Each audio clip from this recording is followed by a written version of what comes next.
Hey everyone, welcome back to Sophomore Citizens. I'm Gigi. I'm Liesel. And I'm Lilly. All right, for today's check-in, I would like to talk about something that we did recently, which is called Ultimate Treat Day. Gigi, do you want to describe what this day was? Yes, I would love to. So, I would imagine a lot of you are familiar with the idea of the 10,000 calorie challenge. Ultimate Treat Day is not to be confused with this kind of activity, but it's a good reference point for this day that we participated in. Ultimate Treat Day is essentially a day where you just get to enjoy all of your favorite things, all of your favorite foods, with no restriction or any pressure to complete. It's really just a matter of like getting to have your favorite breakfast, your favorite lunch, your favorite snacks, your favorite dinner, and your favorite dessert. And, that could look very different for different people. And even for the three of us, we kind of did a choose your own adventure for certain meals, meaning like Liesel and Lilly opted to get pasta while I opted to get Asian food for dinner. And it's really just about, listening to what your body wants and getting it. So it was really just a day of fun where we got bagels and donuts for breakfast. We did Panda Express for lunch. This is because Panda Express is something that we all, love and adore, but wouldn't typically go for on a regular basis. So that's why it really feels ultimate treat day vibes. And then, as I mentioned, Liesel and Lilly got pasta as well as chicken tenders. I'm not remembering. And I got an Asian dish of pasta and chicken. So we ultimately kind of wound up with the same stuff. Yeah. And then our mother got us a little surprise of a Susie cake that had ultimate treat day piped in icing on top of the cake. It was beautiful and wonderful. Is there anything more to say on this day? I wanted to say that we did film the entire day and we will be posting it as a YouTube video. So that may or may not be out now, and you can go check it out to see what exactly we chose as our ultimate treats. Well, I also do think that it's important to note that the beautiful, wonderful cake that we enjoyed at the end of the evening did not have a crossed T. So instead Right. it was Ultimale Treat Day. Yeah. And I just love the feeling of Ultimale Treat Day. And I just want to give Ultimate and Ultimale Treat Day a raving review and to highly recommend it to anyone because it was so much fun. The lead up to Ultimale Treat Day was also really fun. Like, we were so excited and putting together the menu. We're already planning Ultimale Treat Day number 2 and 3 because we just have so many restaurants we want to visit. It's like your birthday, but just the eating. Like, on your birthday when you are the one who like gets to pick out dinner, let's say, or at least that's how it works in my house, is like, okay, you can pick what we order for dinner. It can be your favorite restaurant, but every single meal. Totally. And I think it's important to emphasize that, like, if at any point during Ultimate Treat Day you don't want to finish something or you're no longer enjoying something, you just stop. There's absolutely no pressure to continue because it is about maximizing enjoyment. Yeah, More for sure. so than any kind of like feat of eating. Yeah.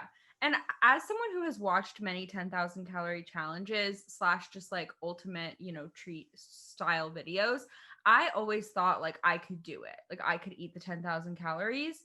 And I feel that, people have to push themselves to like the brink of, so full that it is so uncomfortable and awful. But we wanted to do that indulgence without that discomfort. Totally. And I feel like I definitely learned that the 10,000 calorie challenge is not for me. It's never going to be for me. I will not be able to ever in one day consume 10,000 calories. I just don't think it's possible based on what we did on Ultimate Treat Day and the way I felt. And something I love about Ultimate Treat Day is that even in the title, there is no specific reference to food, whereas like with 10,000 calorie challenge, that is inherently about what you are consuming. But the only thing in the title that is suggestive is treat. And it is important to me that the world know that that doesn't mean just like crazy eat things that make you feel bad or get to the most calories. It is treating yourself. So like whatever's going to make you feel treated. For me, that was all of my favorite foods, feeling so full and good all day. Great. Cameron, my brother, participated for a little bit. His ultimate treat was like taking an insane nap during the middle of the day. and not eating all the meals we did. It's just whatever's going to make you feel treated. And that's Right. what's so special about it. And if it weren't for COVID, I feel like an additional ultimate treat item that we could have added to the agenda would have been like massages. Oh my Like I think gosh. that would have been a really, really nice treat on that day. Yeah.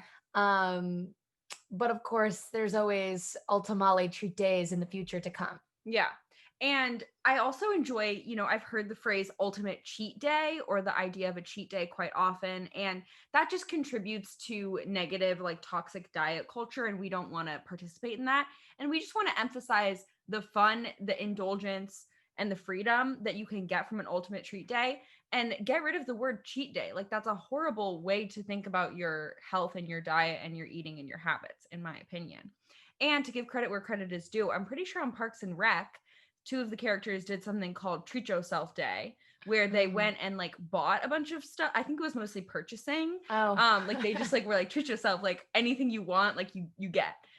So it's kind of like that, but with eating. I forgot about that, but now that you're mentioning that, Yeah. that sounds familiar. It's the only episode of Parks and Rec I've ever seen. I don't think I've even ever seen it, But you've like, heard about that. Yeah, I feel like I can hear in my head like someone being like, "Should I get this?" And then the other one being like, "Treat yourself." Yeah, you know? exactly. All right. Well, now that we have covered that topic, please be sure to head over to the YouTube channel.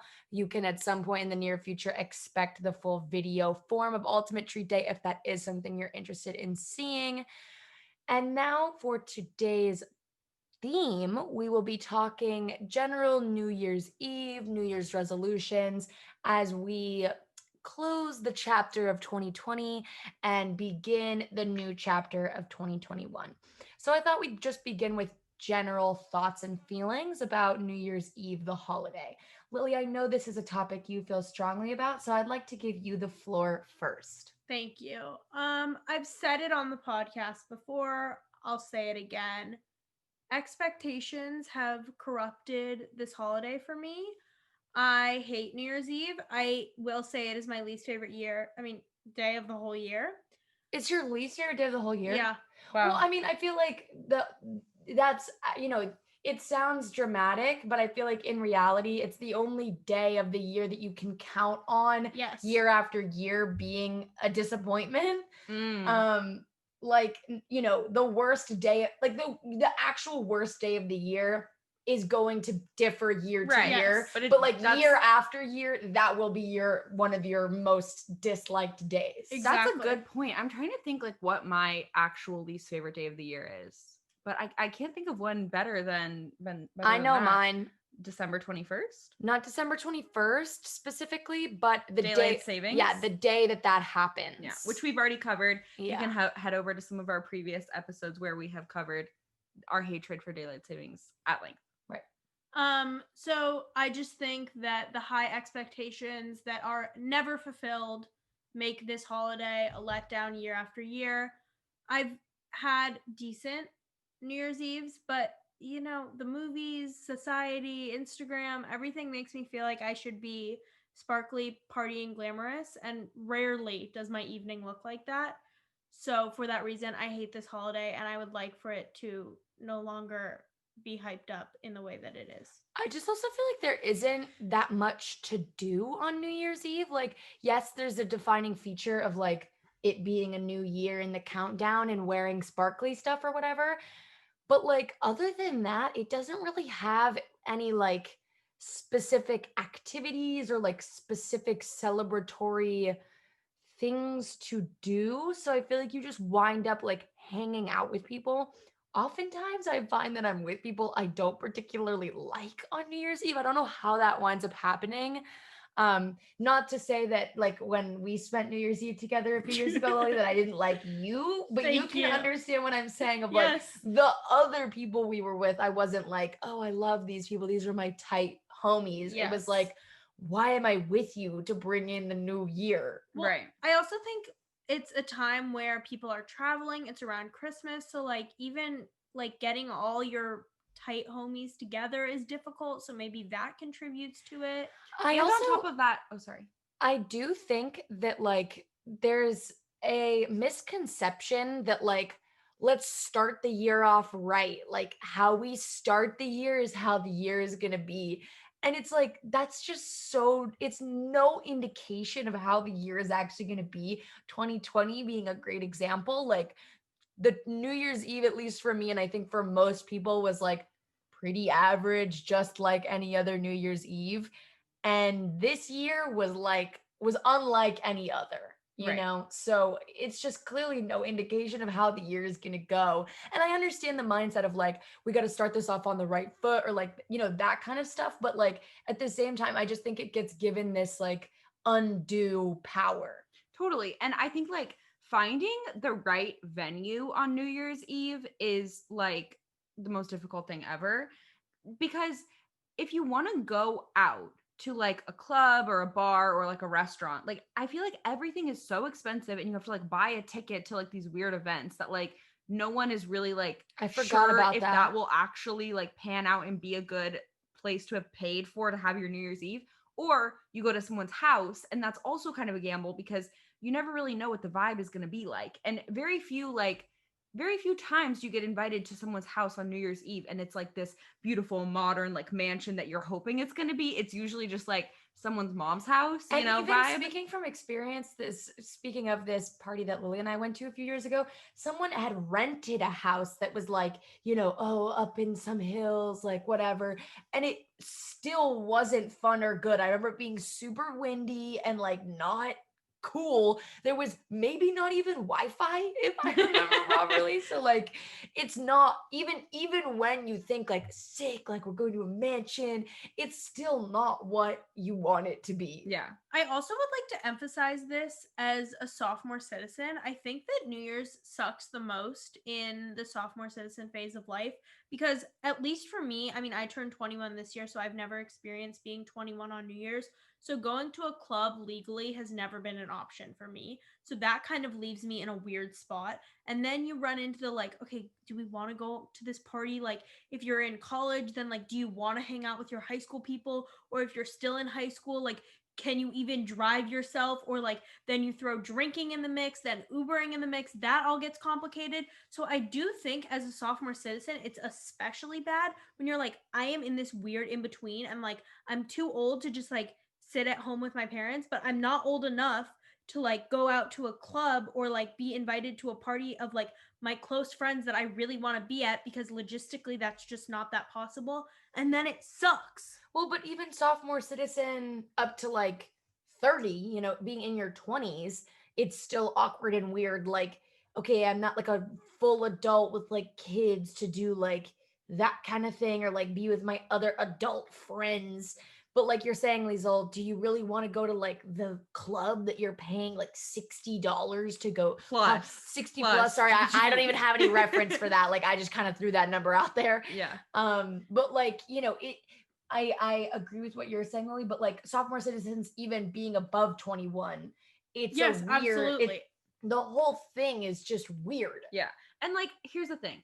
I'm not going to like hate fully on New Year's Eve. Like, I do think it has some ingredients that could lead to a good night. Yeah. I love the dressing up. Like, I think it's fun that everyone wants to wear something fancy and sparkly and fun and just like really show up. So I like that element. I love going out. Like, you would think I would enjoy that. I love drinking. Like, let's go. I love kissing, which I do kind of enjoy the element of people being encouraged to kiss and like kiss their friends like at that moment or kiss a loved one, whatever.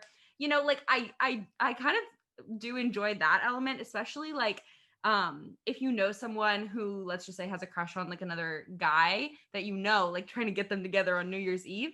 I like that. See, I will say, I'm glad you bring up the kiss, Liesel. Yeah. I've never to this point enjoyed the kiss element of New Year's Eve. That's not to say that I couldn't in the future, but I've never had the experience personally of being like I've never kissed anyone on New Year's Eve other than a girlfriend. Uh-huh. And also that like I've never even been on the assist to help my friend kiss someone that she has a crush on. Like, you know what I'm saying? Like, Yeah. I've never been a part of a particularly positive New Year's Eve kiss. That's not to say that there isn't the potential for it, but I'm just saying, like, to this point, I've never really gotten to feel the cheer and joy of that. I do also think New Year's Eve being a holiday that's like pretty, I don't want to say like specifically not for families, but considering like pretty much every other holiday is like a family thing, like Thanksgiving, Christmas, Hanukkah, 4th of July, like those are all very Halloween. family, or Halloween even could be kind of question mark, depends on how old you are. I mean, if you're a kid, you go with your parents. If you're a parent, you go with your kids. Exactly, If but you're then in between, it's pretty clear what you do. it's pretty clear you're not with your family. But Right. regardless, the fact that New Year's Eve is like, I really don't think of it as the kind of thing that you like do with your family. I Mhm. do feel like that can contribute to it being like, why am I spending my New Year's with these randoms? You know Yeah. what I mean? Yeah. I will say, and the best New Year's that I think I've ever had, I don't really remember all of them super clearly, so I'm not sure on this, but I think that my best one was when I took the day and the holiday into my own hands and I threw my own New Year's party. And this was when I was a freshman in college. So, like, all of my high school friends had come back together for the New Year's Eve holiday. And that was probably the best one because I got to control the music, the atmosphere, the vibes, the people who were invited. Well, some randoms did show up, but like that was my best case scenario. But at the same time, it's like I don't really enjoy the pressure of throwing a party and then the cleanup and all of that sort of stuff. But that was my best one, I will say. Can you recall a best one? Like, I genuinely believe That that you've never had a good that one. I've never, well, I don't think I've like had any really horrific ones. Like, they're just all irrelevant is the thing. Like, I don't, maybe, now that I think about it, my senior year, I don't really know what I did, but I remember there's like photos of me being at Swingers, the diner in Santa Monica, Mhm. and that's a pretty good place to be. That is Well, a that's good place to to end So out, for sure. that, but again, that being, Your the best. the highlight that sticks out in my mind of New Year's Eve memories is pretty bleak. Yeah. I have traveled every year with my family on New Year's. Well, not on New Year's, but we're out of town on New Year's, except for the one New Year's that you referenced earlier, G. And for me, that is a blessing and a curse because part of me is like, okay, this is giving me an excuse. Like I'm out of town. I don't know anyone in the place I'm traveling. Like my family and I have our little tradition, like we'll order in dinner or go out to dinner or whatever and like ring in the new year somehow. But I think that all of the ingredients, Liesel, that you mentioned that make the holiday good or like give it potential is what I don't like when I'm with my family. It's like, okay, I can't really get dressed up because it's just us. I mean, I can, but I'm on vacation, whatever. New Year's kiss, not an option. Like drinking and partying with friends, not an option. And so I just feel all this pressure and like everyone else, FOMO. Even I was though, gonna say, I feel like you must be having some FOMO, even though all the people you're feeling FOMO like over are also hating their lives. exactly, Yeah. it's weird FOMO, but also not FOMO, which is why I'm saying blessing and a curse because it kind of is like, okay, look, I have this out, so it's kind of good, but also I don't like the out. So that I feel mixed about. And then I honestly think the best New Year's I've ever had is when I was with you at that party. While it wasn't anything perfect, I think especially in comparison to like being with my family every year, which like I love my family, no shame, but that probably was the best New Year's. Also, correct me if I'm wrong, I think I like threw up in a closet that night. I also had 2 New Year's kisses, so that I did like You really. you had the experience. You know Yeah, what? I And I lived guess to be out. fair, I brought up throw up in a closet as a bad thing, but it, was it really a night of nights to remember if you didn't throw up somewhere random? I lived out my New Year's experience. Right. And I think like looking to this New Year's, with COVID, our friend, like honestly, I'm thinking I'm just gonna go to sleep at like 11, 10, just sleep right through it. Like I just don't see a point in staying awake for Right. the midnight Right. to be doing nothing, which is what you should be doing, everyone. Like really try to keep it as small as possible. If you are gonna do anything, please keep it tight. Right. I Sorry, think go ahead. that COVID in this instance is honestly my friend for the first time. Totally. I am so glad that New Year's is canceled this year. Well, similar to like traveling, like it sort of cancels it. This even more so because like I can't really have FOMO and Right. like No I FOMO. have to be at home with my family. So I'm doing the best thing I can. So I'm going to fulfill my expectations. Like I know I am, because similarly to you, Liesel, my expectations are probably to go to bed before it even becomes 2021 and wake up in a new year. And to be honest, I think that that I just thought of New Year's resolution is next year when we're turning 2022, I want to have a super lit New Year's. Let's do it. Like I want to create, like if I have to throw my own event, if I have to rent out an event space, if I'm pulling out all the stops. I want to have a great New Year's next year. And that's a goal of mine. And hopefully like everyone will be so vaccinated. Everyone will be so healthy, wealthy, and wise at that point. And we're just going to throw like the best party ever. Sure. So let's just move swiftly along into our thoughts and feelings on New Year's resolutions. Obviously, a big part of turning the page onto a new year is setting New Year's resolutions for a lot of people. And I know that there are mixed feelings on this. And, in general, I think, support making goals and resolutions, if you will, at any point throughout the year. Whenever you feel called to make a change in your life, the best time to do it is right then and there. But at the same time, I think it is nice to be intentional about this new year and what you could see for yourself improving upon in the next 12 months. Do you girls have any general thoughts and feelings on resolutions that you'd like to share? I love the urge, not urge, the pressure. I don't know the word I'm looking for. The encouragement? Yep, that's the one. The encouragement to be introspective, to think about my future, to improve upon myself. I think that is great at its core. Like you said, G, you can make goals whenever you want. And I would say that's probably my least favorite part about a New Year's resolution, is that I don't like the idea that like there's so much pressure to do that when the year is changing, which like in reality is nothing to me. Like I want to be improving and changing every day. So I don't love that like society and industries kind of bank on that. But I typically make New Year's resolutions and I think they are a positive thing for me. Sure. I go back and forth, I feel like year by year as far as how I feel about New Year's resolutions, but I definitely think that like, starting small and like, or not small, but just like, I think that a lot of people have the same like 3 New Year's resolutions of like lose weight, like read more, like stuff that's very like basic.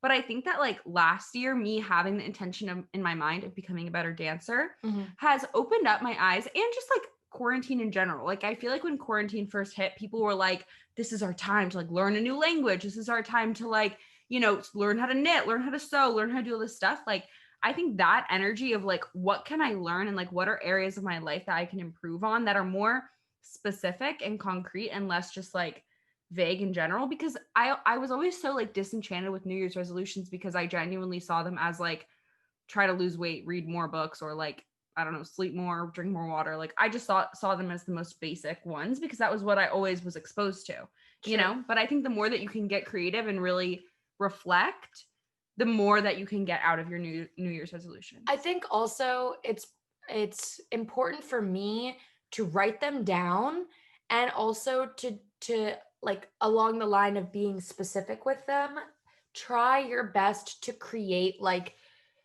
quantifiable goals, if you will. Like they don't always have to be, but if it's like, sleep more, it's not just sleep more, it's like get 8 hours of sleep a night, and have some plan of accountability for it, because I feel like just having these like general goals, you're far less likely to actually accomplish them if you aren't writing them down, holding yourself accountable in some way, like having some documentation of it.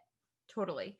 And I think that like going off of that, maybe we can talk a little bit about like accountability and how we try to like keep up with New Year's resolutions and just goals in general, which brings us to our beautiful reading to running program that we started during quarantine, which I think we've touched on briefly on the podcast. But essentially what happened was I was big into reading, Gigi was big into running. And we decided to transfer those skills to one another by tracking both our reading and our running week by week, and just seeing how many pages we would read each week and how many miles we would run each week. And that started during quarantine. We looped young Lilly into this because she also wanted to improve in those areas as well.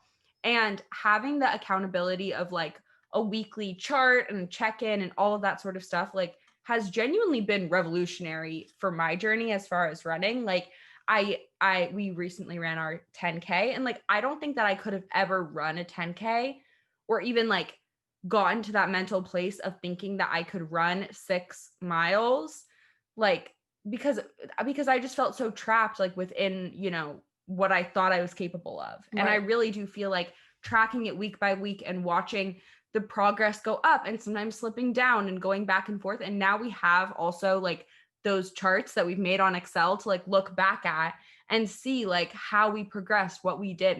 And it would be so cool if we can continue that and like continue to look at our progress. Even that, like, of course, initially my area of growth was your strong suit and vice versa.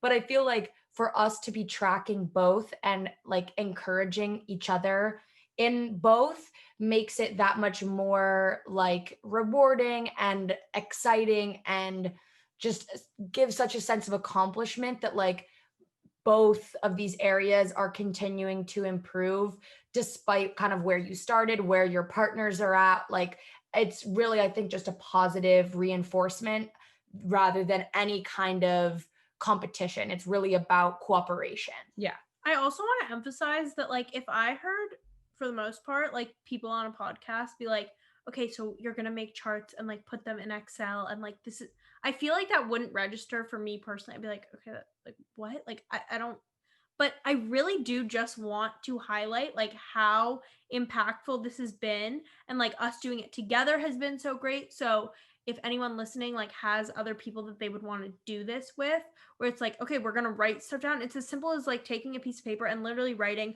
Monday through Sunday, whatever your thing is, whether it be reading, running, anything else in the world, and just writing down what you're doing every day. Like, there is something about it that really does push you in a way that I think is hard to comprehend until you actually do it. Because again, I think if I would just hear this, I'd be like, okay, yeah, you write it down. Like, same thing. It's just doing it. But it really is so helpful in accountability and just like making you excited about doing it. Like, whether conscious or not, like, you want to beat your goals, and you're like, we're currently on, let's just say, like a wise readers to runners break. So like, we're not currently little tracking. hiatus. Yeah.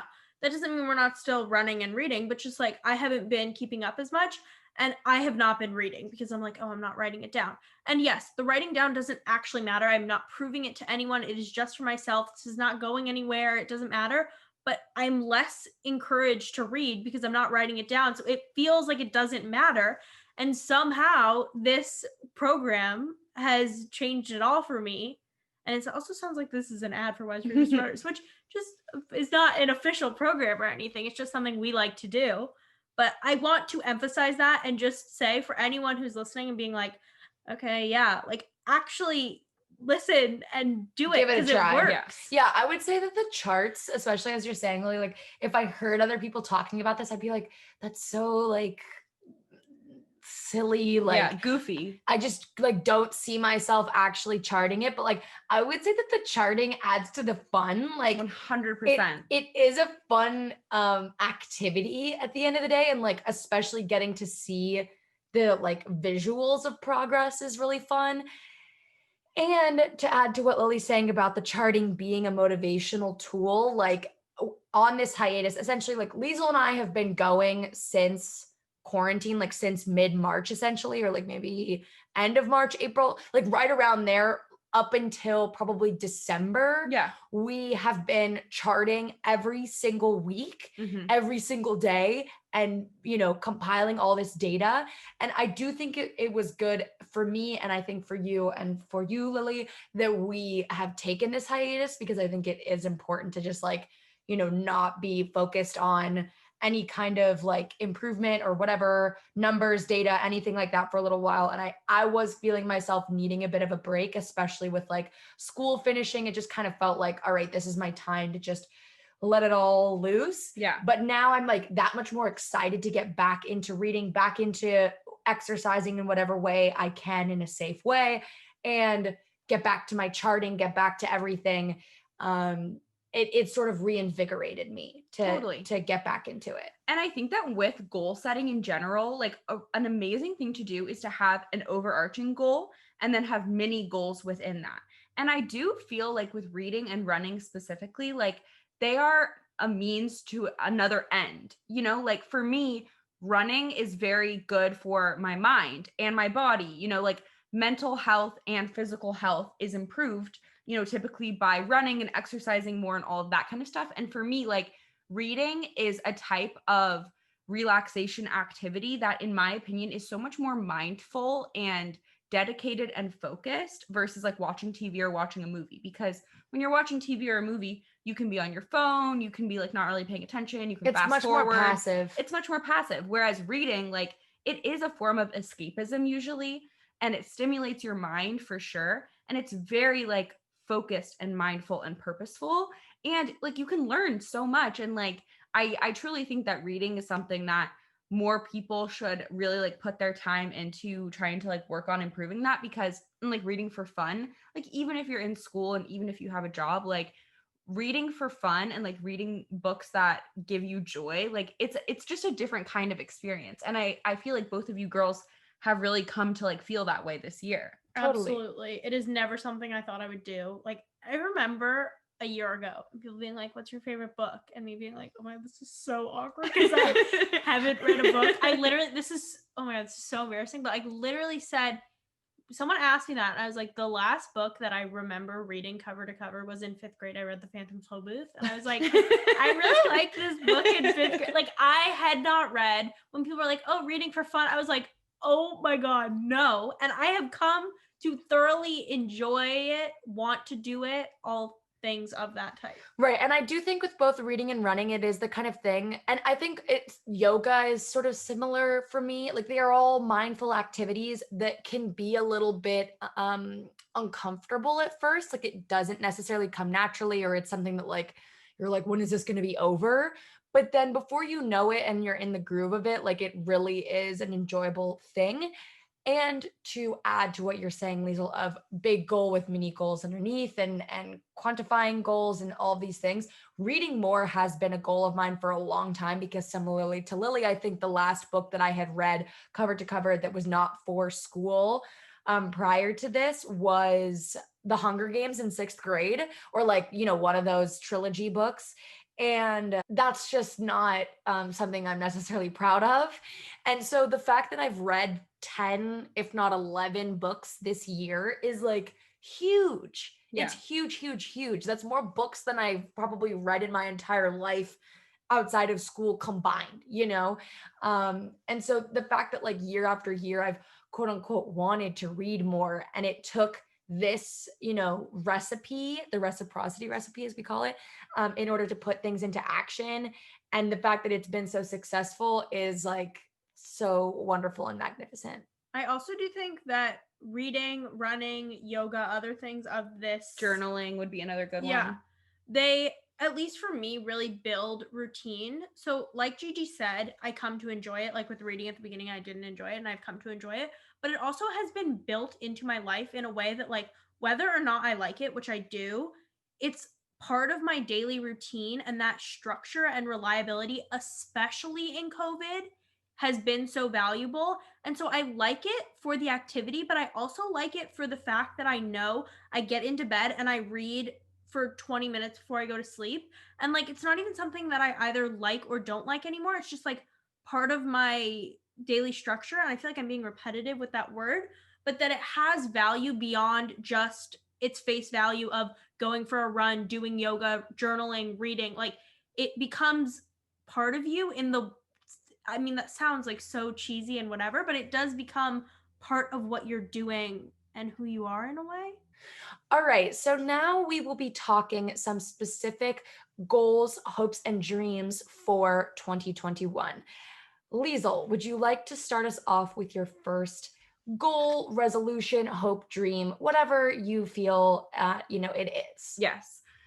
So given, you know, 2020 and the year that was, and quarantine and, lockdowns and restrictions, we've all, I feel like, fallen into the habit of wearing sweatpants and pajamas all the time. So one of my New Year's resolutions is to reinvigorate my love for clothing and fashion and just try to first of all, definitely clean out my closet, definitely streamline my closet, add some good things to my closet, but just feel more purposeful when I get dressed in the morning to feel more confident and less bleh all the time. Yeah. And on top of that, I think a lot of people have the resolution, or maybe they have the idea that they want to be more comfortable not wearing makeup as much.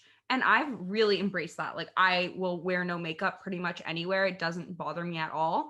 And I think I look beautiful and amazing either way. But I almost want to reverse that now because I really enjoy doing makeup, and I kind of want to bring that back into my routine a little bit more and have more fun with makeup in general as well. So that's my number one New Year's resolution, that I really want to have fun with fashion, get back into clothes and really enjoying that, as well as makeup, hair, all of that sort of stuff. I just feel that sector of my life, by being at home so much more, has just disappeared, Totally. I love that. Okay, so my first resolution is partially stolen from Gigi, so I'm sorry if this is one of yours. That's But okay. you said something the other day, and I wrote it down because I really liked it, which was Gigi's comment was that she wanted to take more pictures of her daily life and such. And I was thinking about how I'm graduating in just a few short months, and obviously my college chapter of my life is coming to an end, and how I just want to remember and appreciate these next few months that are obviously coming to an end, like I said.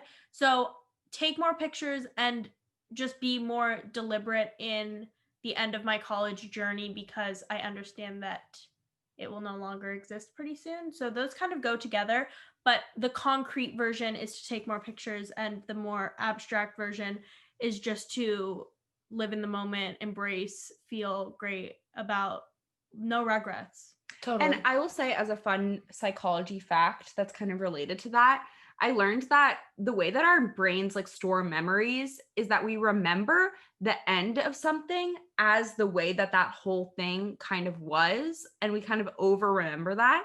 So it's really good to make sure that you finish something off on a really strong note, and then you'll have all of these amazing positive memories and good associations. So for anyone who is graduating college soon, really try to make this last semester, these last quarters, whatever it is, really fun and enjoyable, and make good, solid memories, because those are memories that will definitely stick with you.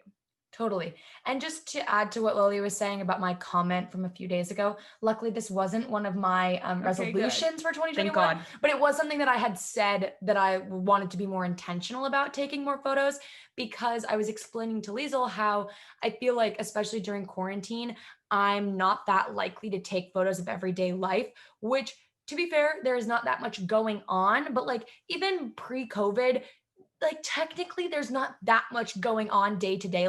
When I was going to class every day, it's not like there was that much riveting content of my life, but at the same time I was still taking more photos of just everyday things. And I do still think that that's valuable and will be fun to look back on, even if it is of this time, So that's sort of just to elaborate slightly more on that initial comment of mine. But my first 2021 hope and dream and goal and resolution is to get a full-time job this year, which I know is a totally, it leans more on the side of real goal rather than self-improvement type goal. But I do genuinely feel that is such a big accomplishment in my mind. To have a full-time job is such an adult thing. And I don't want to put too many, expectations on this first full-time job. Ideally, I will like this first full-time job. Ideally, I will make a good amount of money to sustain my lifestyle with this full-time job. But bare minimum, I will be proud of myself for getting a full-time job this year. So that is my first, real big girl 2021 resolution. Beautiful. My next goal is to be a better friend in general. I am the type of person that if someone is not in front of me, I am very bad at keeping in touch, checking in with them, calling them, talking to them. And that is just something that is unacceptable. I feel like I just really need to try to be a better friend, love on my friends more, tell them how amazing they are. And I think that that's something that is a lifelong journey of friendship. And that's something that anyone and everyone could work on. Totally. Like, you can always be a better friend. Totally. I love that, Liesel.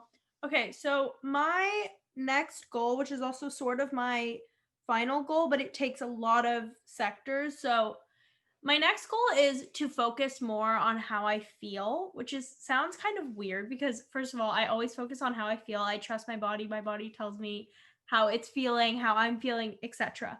But this goal, funnily enough, was kind of what you were saying of getting a full-time job, which my goal would have also been to get a full-time job.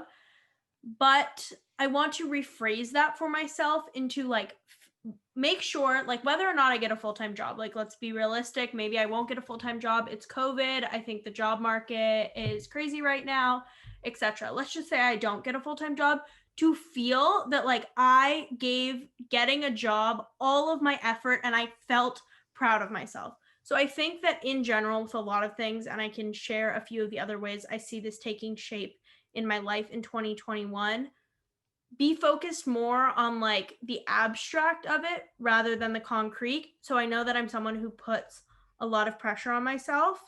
And rather than saying, I'm going to get a full time job, saying, I'm going to work as hard as I possibly can on making my resume perfect, searching for jobs, doing a great job in interviews, and feeling really proud that I did all that I can. And whether or not that gets me a full-time job, I am focused on how I feel about that. I think that's beautiful, Lily. Yeah, Thank you. I thought that was really well phrased. And I think that like in general, like you did an amazing job of having your big goal and your mini goals, you know? And I feel like this idea of like checking in with how you feel could also like resonate in so many other areas of your life as Exactly. well, which is that's a great goal. I love that, Lily. And I do also think like, you know, there is so much more to the human experience than your feelings.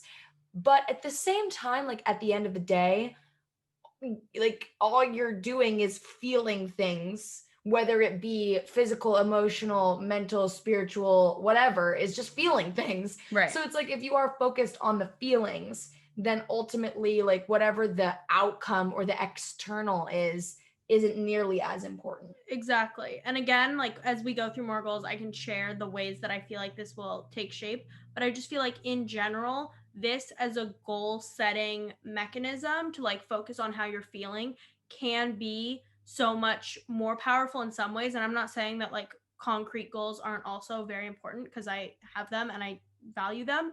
But like, let's just say you want to lose weight, for example. I think making the goal of like losing weight can first of all be really difficult to follow, and second of all, like when do you stop? Like G, your example earlier this episode of like getting more sleep, it's like, okay, how much sleep? It's like if I start sleeping 9 hours a night, it's like, okay, I can keep, like if you just brought it back to like I want to feel rested this year, and like if you are constantly feeling rested and like listening to how you feel, you are achieving that goal rather than like I just want to sleep more. I think that's more difficult to like achieve and feel proud of and implement. Right. Like, I want to feel this way. What are the steps I need to take to get there? I want to Exactly. feel well rested. So, how many, like, what does that look like? How many hours does that look like? And I feel like people often neglect, as far as goal setting, trial and error. Like you're not always going to know the perfect steps and the perfect formula to achieve your goals. So like you have to realize that you might have to pivot. And I think that it is important to check in monthly, weekly, whatever, however your goal works best, and be like, are the steps that I'm taking actually creating the outcome that I desire? Or are they kind of veering me in a different direction? Or are they taking me backwards? Or are they keeping me stagnant?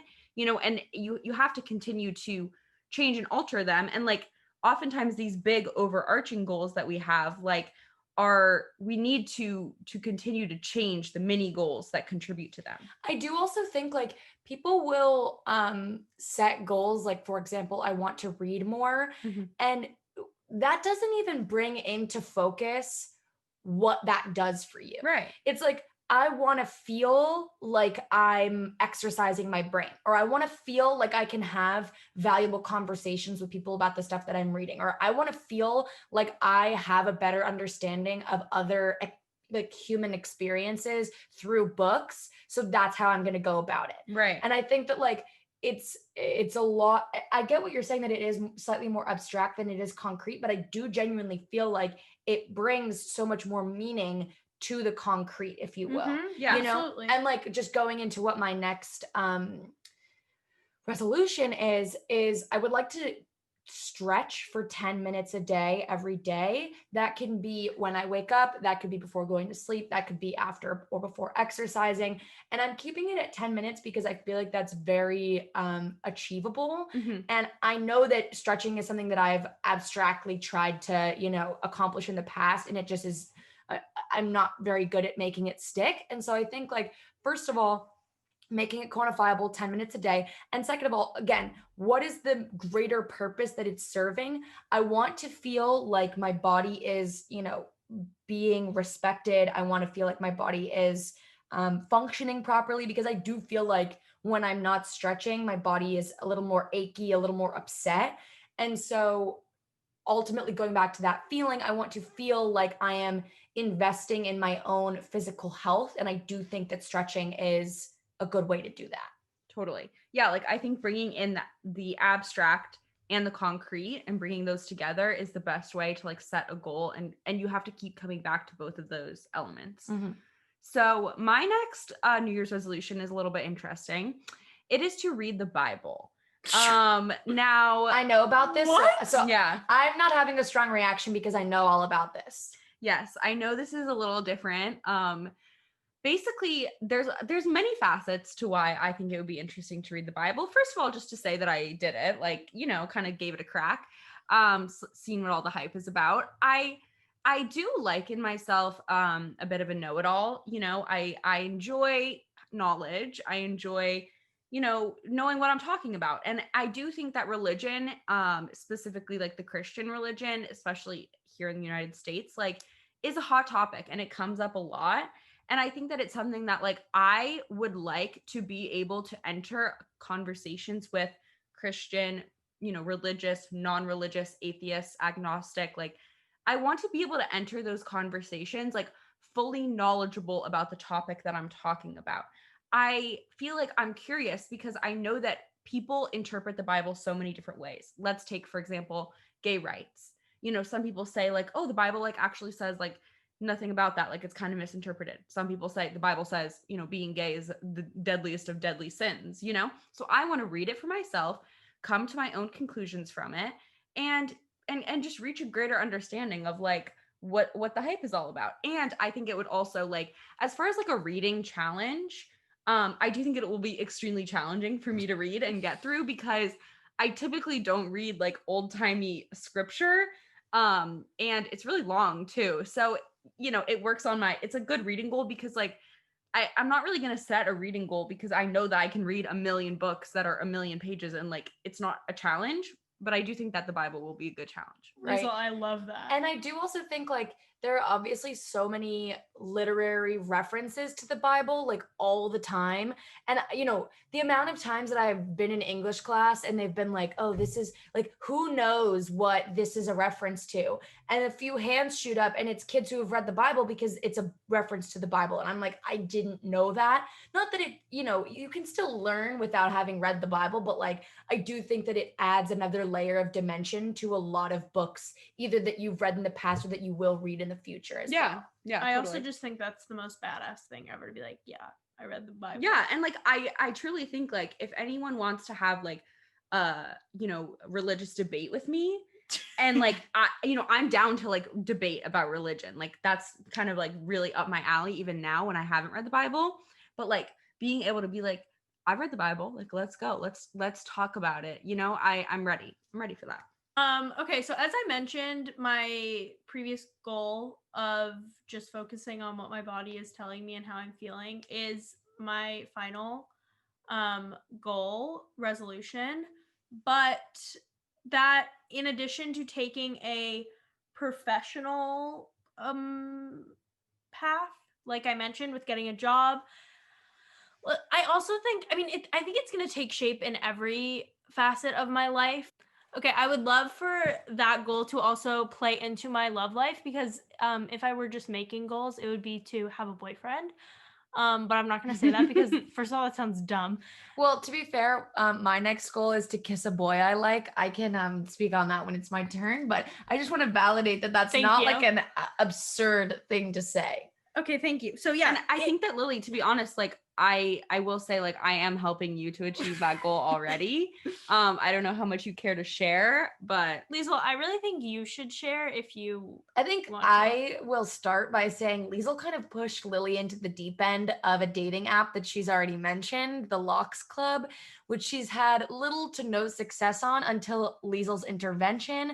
She, took the wheel and gave Lily a like onto a man that she maybe was gonna say no to. and now they're having nice conversation. Yeah, we are. But I don't think he's my boyfriend, due to a few reasons. The most important of which being that he's many, many miles away, and that we've only been talking for 24 hours. Well, okay, obviously the 24 hours thing, like that's the thing, Lily. I think you should open your mind because he seems like he's ready to move. Like once COVID is over, like I feel like he's ready to make moves potentially, which is what I'll say about that.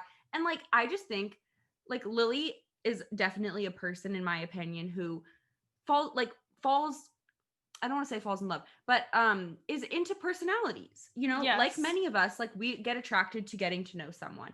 And unfortunately, the dating app format is very much about looks, and physical attributes, and or like weird questions that like aren't really that relevant, about like someone's personality.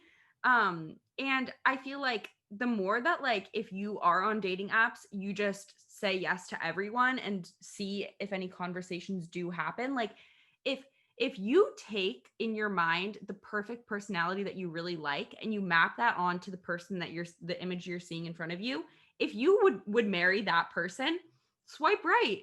You know what I mean? Like it's because maybe they do have that perfect personality and probably they don't, but like if you could see yourself, like there are some people, I'm not gonna lie, who I am not physically attracted to at all, who even if they had like the personality type I think I would want, I would still say like no, because I do need, you need a physical attraction. But this is how I believe you should go on dating apps is pretend that they have the perfect personality. Do you swipe right or do you swipe left? Yeah, Liesel is doing a great job as my love coach. So shout out to the boy I've been talking to for 24 hours if you're listening. I'm rooting for you. Yeah, Liesel loves you. I do. I just think he's a very nice guy. I think you have some stuff in common. He's not ugly. He's not horrible. Yes. So just like how if I were making goals in the past, my goal would have been get a job, and now I'm restructuring that to like feeling accomplished and proud of myself. This is just like feel loved. Maybe that doesn't mean boyfriend if that's not how I want it to pan out, but like to put myself out there, to feel like I'm meeting new people, and to feel like I am getting the love I deserve. Totally. Totally. And again, with mine, to kiss a boy I like. I think that's a great way of looking at it. Thank you. I just feel like I similarly want to put my energy into this area of life because it's been something that I have previously not really put much energy into. And I do just feel like I want to get the opportunity to mature in this area of life. And I don't want to apply too much pressure. That's why I go for the wording that I did, just so that there's not too much pressure to like get a boyfriend or, like you're saying, Lily, you can't make magic happen out of nowhere. Yeah. But it is more about feeling like I am putting the energy into it, or feeling that I'm remaining open to the possibilities of different people, and feeling like there is opportunity to grow and mature in this area of life. Totally. And I agree that that's also New Year's resolution for myself, just to be more open, because I know that in the past I have been very closed off from love, and I want to just have my heart and my mind and everything open to those possibilities and those opportunities, which I think everyone should aim to be. Totally. I have one final goal, hope, and dream. Okay. I don't want to step on any toes, though. You Go for girls are it. both done. The only other goal that I have is to run 10 miles. Oh, yeah. But that's part of the, reading to running. And maybe eventually do the half marathon at some point, maybe next year, maybe the year after that, maybe the year after that. Right. Also I will add to running and my stretching. I want to be very careful with my running form. I feel like I've recently learned that my running form has previously been bad, and that has resulted in injuries and unnecessary ones. So along with this stretching and running and everything, I want to really be taking care of my body rather than putting it through a lot of high stress, like that's kind of along with that. Regardless, my final goal, this is kind of I don't want to say a joke one because nothing is a joke. It's my hopes and dreams. It's not a laughing matter. Yeah. But I just feel like it is kind of important to preface it with that, like, it's not something that I am taking super, super seriously. But, along with my full-time job, I would like to have some kind of side hustle potentially. Mhm. Of course, the podcast is a passion project, but another project that I thought maybe I could see myself exploring is signing myself up for a body positive, inclusive modeling agency. Now, I know that this is going to be kind of a difficult thing. And like when I say sign myself up, I don't have that much agency in this. It is really a matter of the agency choosing me. Mhm. But I do think that it's a goal of mine to, at the very least, try this out. I think it's something that is going to be a little uncomfortable for me, and that's sort of appealing, like getting out of my comfort zone. And on top of that, if there is an agency that's prepared to take me on, I think it's an experience that I'd be totally open to. Of course, this is probably a post-vaccine situation, but that's still, within the confines of 2021, hopefully. So that's something that I'm hoping to do because I see it as a potential, networking opportunity, a way to get out of my comfort zone, a way to make some money. And I think it could be fun, like I Super do fun. like taking photos, and I do think that it's something I could potentially be good at, though maybe I'm overestimating my ability. Like I get told that I'm photogenic, but I don't know how well that'll translate into my inclusive modeling. But I really do want to emphasize that, like, this is something that I want to do of them taking me for me. I don't really want to be told that I need to change anything about my appearance. And if that is the case, this is not something that I will be investing any time or energy into. Yeah. And as a former model, like I can definitely attest to the fact that modeling can be fun. It can also be very stressful, long hours. Like, you have to do tutoring on set. At least I had that experience when I was a model around age 8 or 9. So good luck. And I will give you all of the tips and tricks and lessons that you need to learn. Thank you, Liesel. All right, so now for recommendations. The three of us all watched a movie on Netflix called Death to 2020. We all had, I don't want to say mixed feelings on it because I feel like it was one feeling of feeling kind of neutral towards Totally it. agree. Like it didn't blow my mind. I think, the idea was in the right place and some of the jokes hit, some of them fell flat. Really fell flat. Like I literally at one point go to Gigi, I don't like this thing. And she goes, do you just not even want to call it humor? I was like, yeah, like I don't even think it could be called humor. But I think ultimately it is kind of an interesting look back at the year, and in kind of a fun, lighthearted way that could be potentially enjoyable for some of our listeners out there if you have not already seen this mockumentary on Netflix. Now, for our other recommendation, we made some cookies yesterday by none other than Claire Saffitz herself, the dessert person herself. You can find this recipe for pecan brittle oatmeal cookies on YouTube. She has it in her cookbook, which Liesel got for me for Christmas, but she does also have a select few of the recipes on her YouTube channel where she gives the, full amounts and everything. So we highly recommend making these cookies. They're absolutely delicious. And I would say we also highly recommend this cookbook Totally. bald dessert person available at Target that I bought for Gigi for Christmas. Like this book, like we've already made 3 different items 4 times. So one item, the brownies, we've made twice now. Like the recipes are really good. I really like the way they're written out. She's very detailed, which is what I like in a recipe, because oftentimes I'll Google recipe for XYZ and the description, first of all, one pet peeve that I have, this is super random, but when you click on a recipe from Google and it's some, blog or whatever, and they've written Oh my like gosh. 12 paragraphs about the recipe, and you have to need- scroll just to get to the ingredient list. They Like, need I don't the get why button they that do says that. jump to recipe Yeah. on everything. I Well, hate that. And also, like, who gave these baking bloggers the idea that I want 12 paragraphs about their recipe? Like, I don't know anyone who would read it. I No. don't get why they even include it. it But is anyway, such a phenomenon. so you get to avoid that, and the recipes are very detailed. She gives you a lot of descriptions and like very precise instructions, which is what I like. And I also think it's wonderful. She gives, for at least most of the recipes that we've looked at so far, alternatives. Like Mhm. we made some brownies and she gave a few different alternatives for like mint brownies or like caramel brownies or whole wheat brownies. Like, don't quote me on that, but it is nice that there are those like easy fixes where she says like, if you want to make it this style, add these 2 ingredients and you have like a whole new thing essentially, which I Totally. think is awesome.